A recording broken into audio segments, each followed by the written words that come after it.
சைலண்டா சம்பவம் பண்ணி நம்ம ஊர் பையன் உலக சாம்பியன்ஷிப்புக்கு செலக்ட் ஆயிருக்காரு. யாரு என்னன்ற டீட்டெயில இந்த வீடியோல சொல்றேன், நல்லா கேளுங்க. எஸ், செஸ்ஸில் நம்ம ஊர் குகேஷ் வந்து பார்த்தீங்கன்னா ஒரு வேற லெவல் சம்பவம் பண்ணியிருக்காரு. உலக சாம்பியன்ஷிப் வந்து செஸ்ல வந்து பார்த்தீங்கன்னா இந்த ஆண்டு இறுதியில் நடக்கும். அதுக்கு செலக்ட் ஆயிருக்காரு. வாழ்த்துக்கள் குகேஷ், வாழ்த்துக்கள்.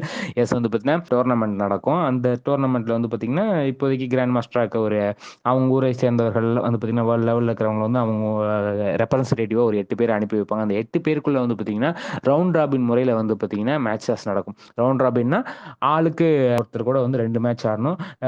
கருப்பு காயின்ஸ் வச்சு ஒன்றும், ஒயிட் காயின்ஸ் வச்சு ஒன்றும் அப்படின்னு.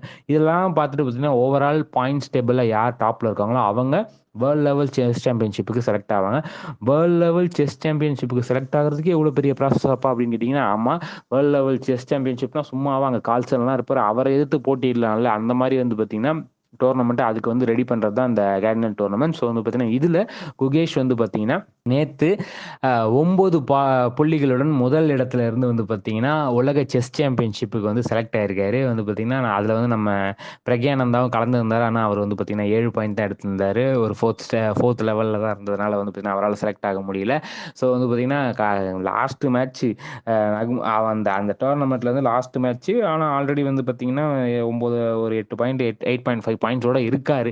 இது ட்ரா தான் பண்ணா அப்படி ஃபைனல் மேட்ச். ஆனால் ட்ரா பண்ணாலுமே வந்து பார்த்தீங்கன்னா ஒரு அந்த ஈக்குவல் பாயிண்ட்ஸ் கொடுத்து வந்து பார்த்தீங்கன்னா எல்லாரோட ஒரு பாயிண்ட் ஆல்ரெடி மேலே இருந்ததுனால வந்து பார்த்தீங்கன்னா 9 பாயிண்ட்ஸுக்கு வந்தாங்க. ஆனால் மற்றொரு மேட்ச்சில் வந்து பார்த்தீங்கன்னா அது வந்து யாராச்சும் வின் பண்ணியிருந்தாங்கன்னா டை பிரேக்கர் முறையில் ஒரு மேட்ச் வச்சு தான் இவரை செலக்ட் பண்ணியிருப்பாங்க. ஆனால் அதுக்கான வாய்ப்பு இல்லை. அந்த மேட்சும் ட்ராவில் முடிஞ்சதுனால குகேஷ் டேரெக்டாக செலக்ட் ஆகி வேர்ல்டு செஸ் சாம்பியன்ஷிப்புக்கு வந்து பார்த்தீங்கன்னா செலக்ட் ஆகிருக்காரு. வாழ்த்துக்கள் குகேஷ். இதை பற்றி நீங்கள் என்ன நினைக்கிறீங்கன்றத கமெண்ட் செக்ஷன் சொல்லுங்கள். இந்த வீடியோ உங்களுக்கு பிடிச்சா லைக் பண்ணுங்கள், ஷேர் பண்ணுங்கள், மறக்காம தினமெல்லாம் சப்ஸ்கிரைப் பண்ணுங்கள். நன்றி, வணக்கம்.